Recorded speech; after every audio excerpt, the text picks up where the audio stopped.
Alright, let's talk about SQL Azure. Welcome to Chapter 1. Let's go from the beginning. Alright, come on. From the beginning, right? That's cool. So, SQL Azure is a cloud-based relational database system. Yes. Well, Microsoft Cloud is really a group of data centers located at different locations throughout the world. Yes, it is.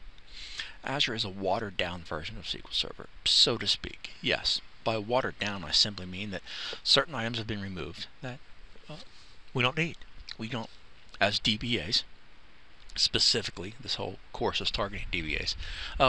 We don't no longer care about the physical management of the file. So they've taken that component out and added other things. All right. Doesn't mean it's a lesser database. All right. So at this point in time, SQL Azure is the only cloud-based relational database system. That's true, which makes it really cool. All right. So proximity to where you are geographically. So let's say I am located in Atlanta, and if you said that, you'd be accurate. So I'm located in Atlanta.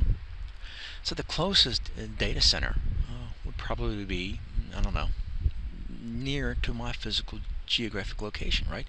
So what that does is that'll speed up data retrieval for your customers in that area. However, you know, your users in Lima probably won't see increased speeds. They'll probably get the normal, all right, retrieval speeds. So again, we spoke about the cloud being a group of data centers, and currently I think they're around 24 at the time of this video. So here we go in the US, and you can see there really aren't that many in the US.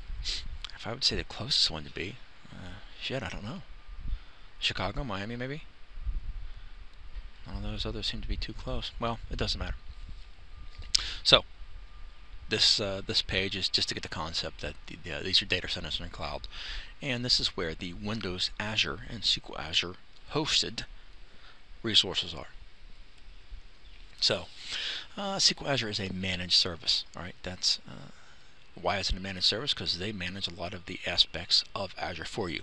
Hence the name, managed service. All right, you don't have to install, patch, or manage the hardware or the software, which is pretty cool. Alright, so every SQL Server Azure database is built in high availability, failover, and redundancy. Again, pretty cool. Alright, so we'll talk about federations later. SQL Azure federations make scaling out to multiple databases easily.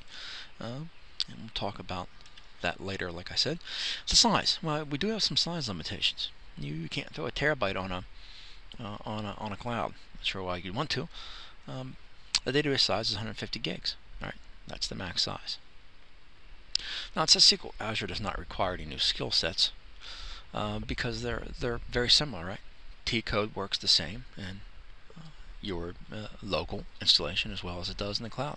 For DBAs, there are some significant gotchas. So you know, there's certainly a learning curve. Alright, say okay, able new data sync. So we got some new tools. You can report against it, right? Data sync is a new tool we'll talk about. And the next bullet point, SQL Azure supports a flexible subscription-based pricing model. Well, that's good to know. You can pay as you go, a 6-month commitment.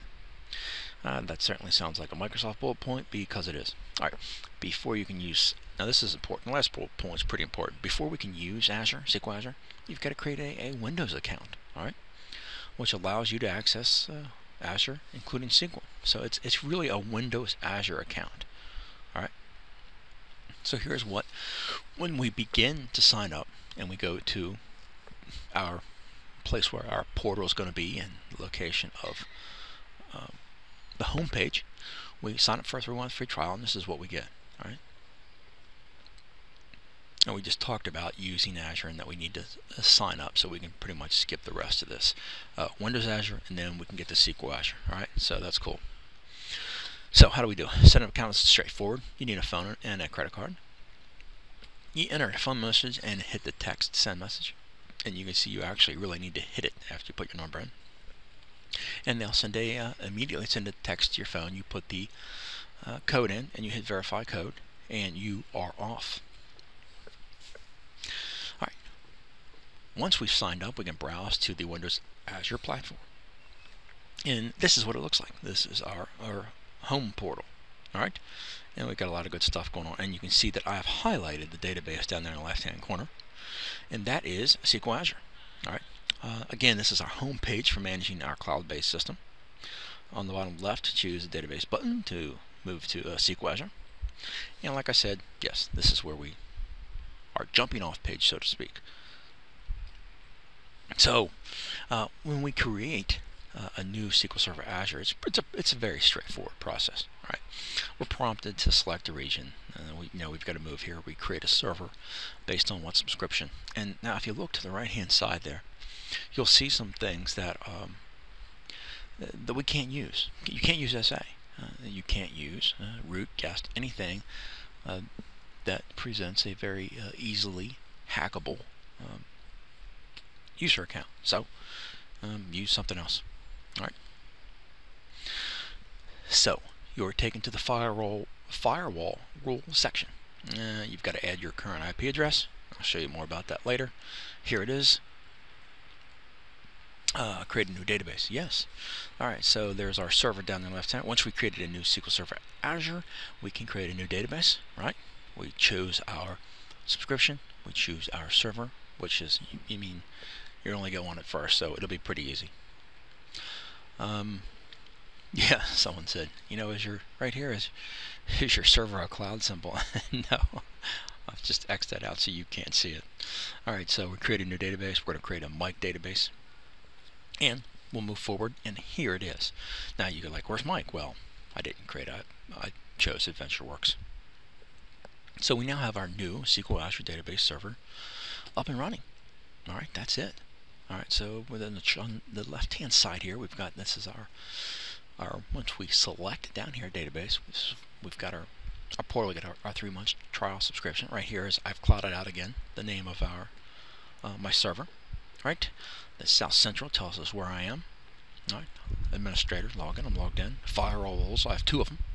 All right, so notice we have 2 databases created. Right, the master is already created for us, so we get 2. That's one of those, probably a really good interview question, isn't it? When you go to create a database, how many system databases are created for you in Windows Azure or SQL Azure? And you better say 1, master. All right, so we're going to create it. If you don't have Silverlight installed, you'll need it. That's how this thing is run. Let's keep moving through. And this is, let me see where we are in time. Let me end this show and look at the time. And we're doing okay. Doing okay on time. Let's hide this again. Let's click on this and let's go from the current slide. So once we've created our database, we're ready to connect via SSMS, and that's slightly different. Right, and I'm going to show you this, right? In the next video, we'll go through this. So what we want to do is we want to open up Management Studio. That is, so for those of you who might be new, SSMS is one of the 4 letter acronyms Microsoft is known for.